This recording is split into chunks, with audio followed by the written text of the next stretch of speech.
Hello kakabsat na imbanggal daw tayo amin. So tatangal daw kakabsat kat agpakada kanya yon. So last day ko tatan kakabsat bala ito nabigat iti pinagbiyahe ko kakabsat niinang ko na nagapupay isunad jay kerino napanadirandanon ito itakwa gamin kakabsat. Iso ti kadwak nga agluwas nga agpamanila ito bigatin. Iso ti mapanmanghatid ka nagkakabsat na tata kami milang managkadwa ni inang nga niya nang. Wey, panubusak kakabsat nga mapanjay abroad. Itapay ko mata agsingsingpit idya, yung agpaspasibog.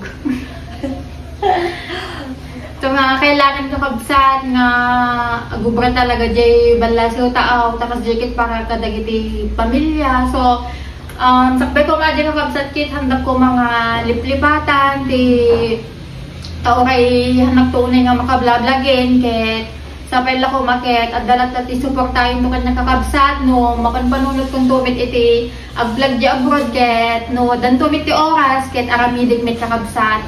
So pakada na ka talaga kanya yung kakabsat ket me o hanyan to nga makikita unay ti vlog ko ti balbalayon. Nabigatin ti papanaw ko. Tapos makita dagiti bagahik na nakasaganan. Nakasagana da amin nagiti itugot ko nga mapandibalayo taaw. Singpit ka jay anak ko.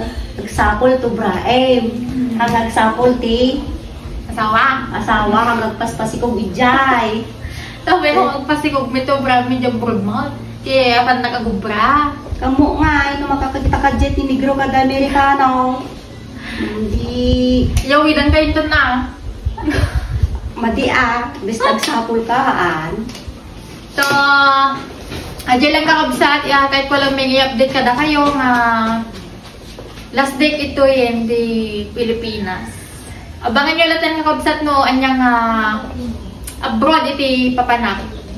So, naimbag nga daw tayo amin.